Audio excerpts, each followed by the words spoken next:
What's up, Multiverse? Dr. Dave and the Professor here. Welcome to the Geek Lounge. Today is the day we are kicking off our Star Wars Hot Toys Mandalorian Marathon by checking out this bad boy. The 1/6 Scale Mandalorian and Blurrg.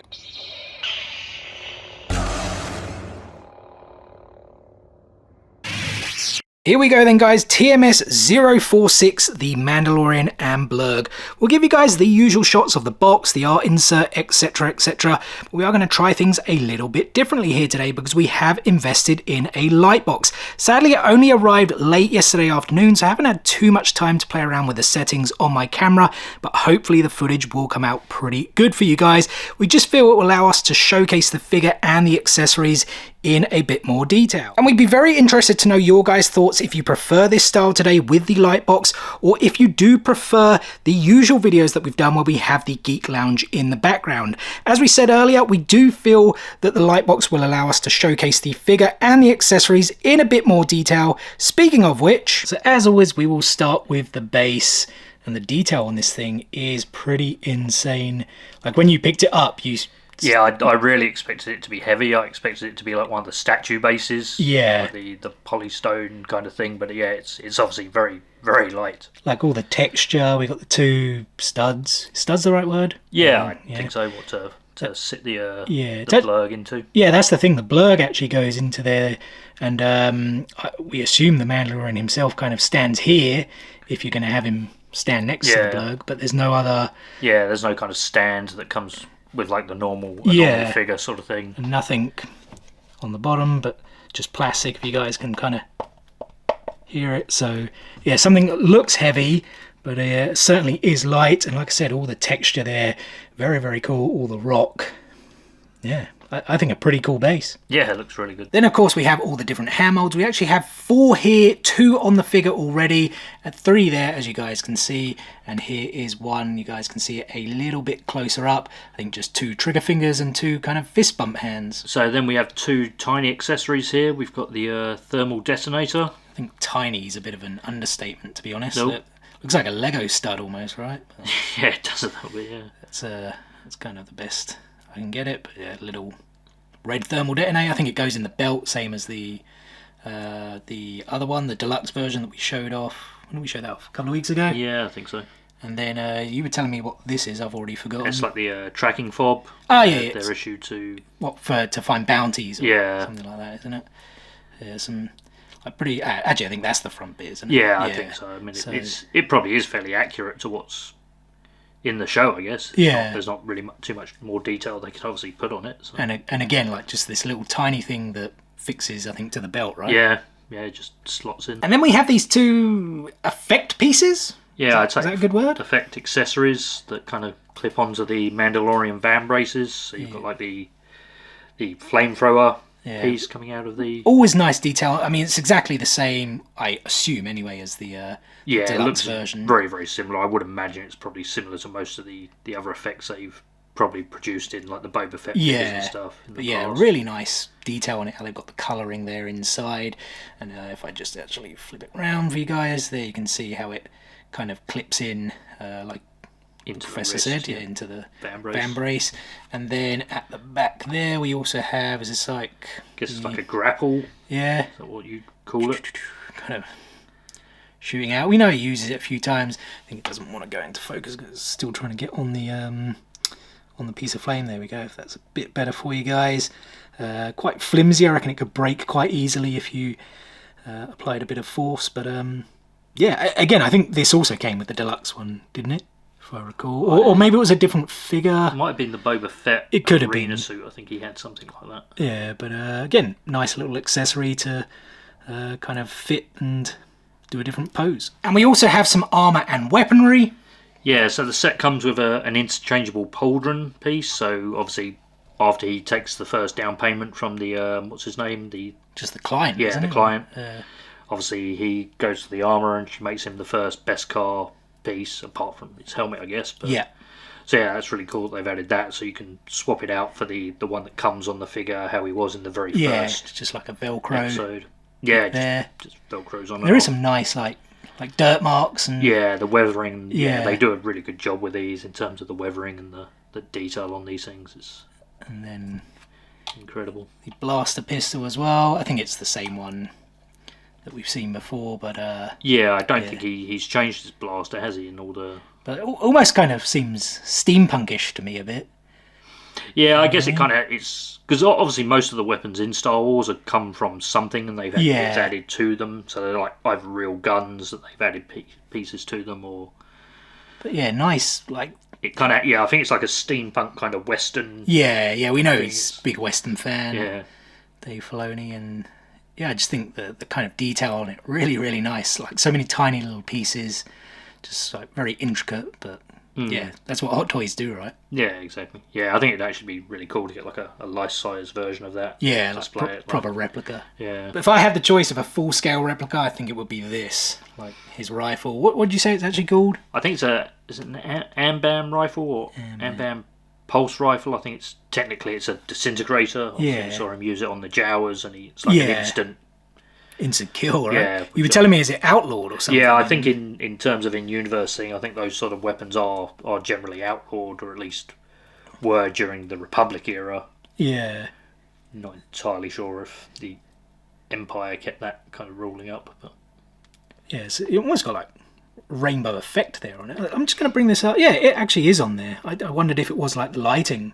Yeah, I guess it's like the kind of effects that would happen on the weapon over time, I guess, from that kind of... like scorch marks almost. Kind of yeah, that's true. That is the kind of colour you see on metal and stuff. Yeah, exactly. Yeah, I didn't actually notice it on the... No, neither did I. I'll have to have a look and see if the weapon is the same.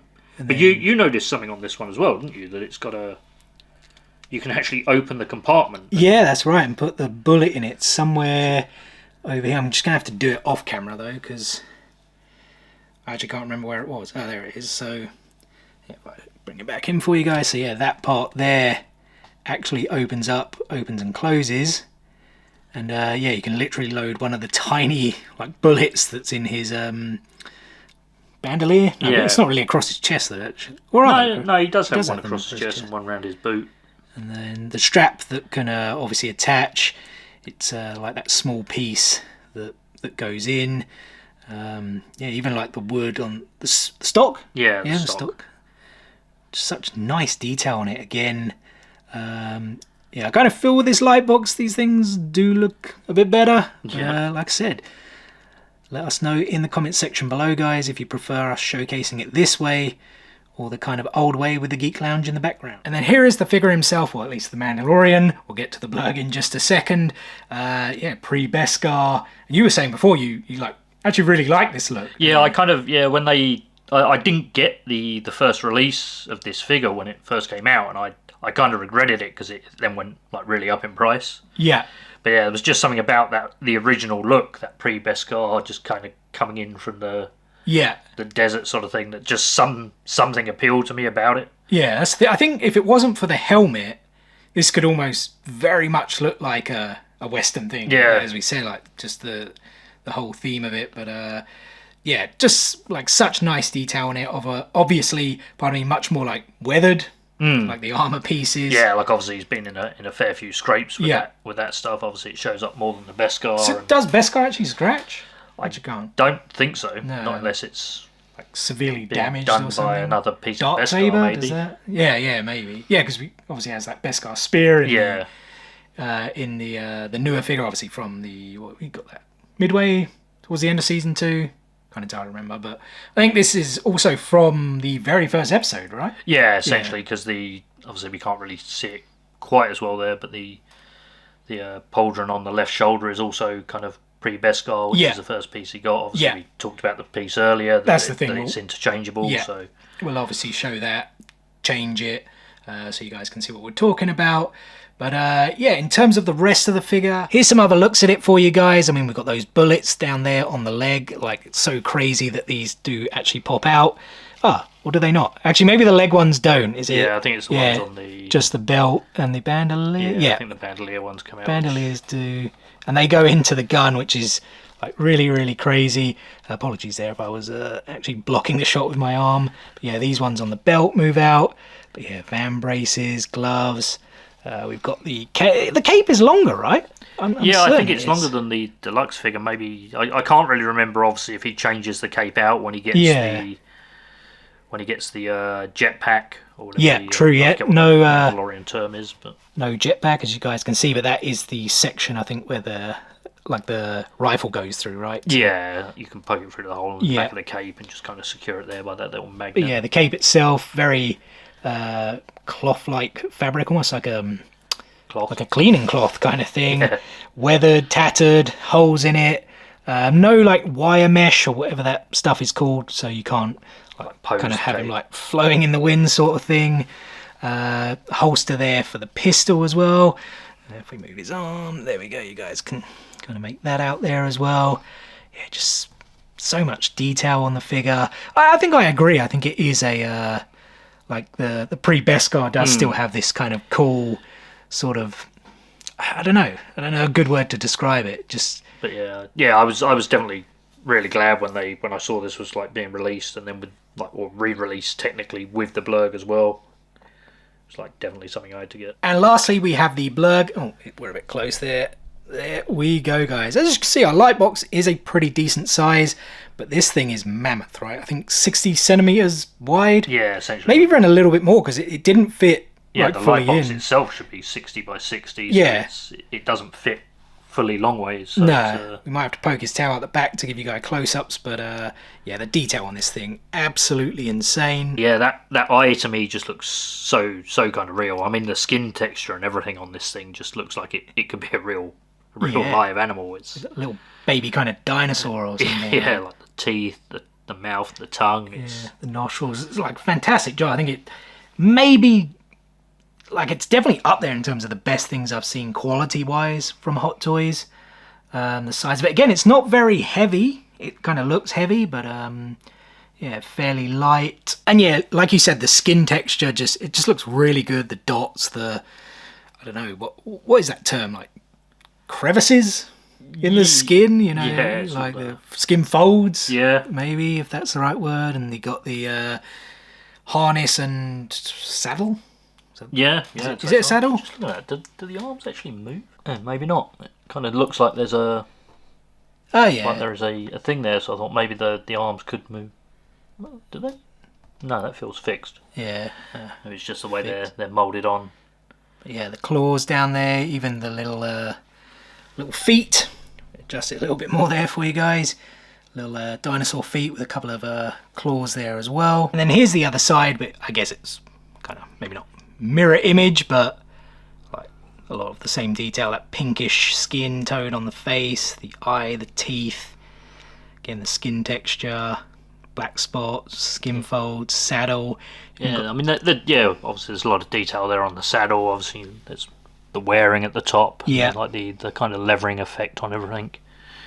It just looks really, really well done. Yeah, so cool. The other thing, though, thinking about it, if you guys wanted to see, there is right at the top of the light box. Not sure if the Mando is going to fit in there, but then we'd have to probably bring the camera back. So in terms of doing our poses, yeah, we might have to play around a little bit, see what we can do. But you know what? Let's go for it. It's the best thing to do with these Hot Toys.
And there we go, guys. We've got it on the base now. We obviously couldn't have it in the light box. Far too big. Speaking of which, let us know. What did you guys think of the figure in the light box? Did you prefer this style of video to the other ones where we just kind of have the Geek Lounge in the background? Like I said, let us know in the comment section below. Professor, what are your final thoughts on this figure? Yeah, as you said, a really awesome figure. Great addition to the collection. Just kind of love the blurg, like the whole detailing on it. Yeah, so good, so cool, so good. Because I think I said earlier in the video, I just like this version of the Mandalorian. It is like probably my favourite for some reason. I still can't quite put my finger on it. Early days. Yeah. Yeah, I just think from top to bottom, the base looks cool. Blurg, what more can we say? And then, yeah, the figure itself, all the details, everything, just, yeah, truly amazing. One of the best in the collection. But I still do like the deluxe one as well. They're like two... Yeah, having all the additional pieces for it and the kind of Boba Fett armour that he's moving around and... Yeah, that looks really cool. If you guys want to check that out, there is a link to that video as well.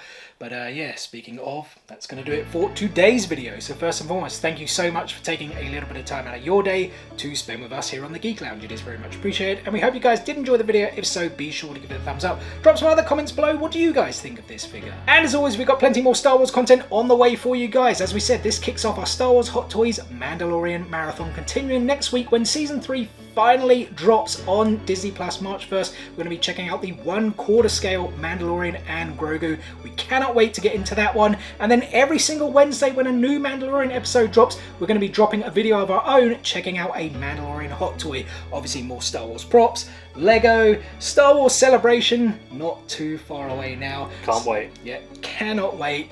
Got a bunch of autographs lined up, even though like, bank balance wise, not good. But yeah, guys, tons of content, like we said, coming your way, so make sure you stay tuned for all of it and more. What is the easiest way to stay tuned? It's very simple.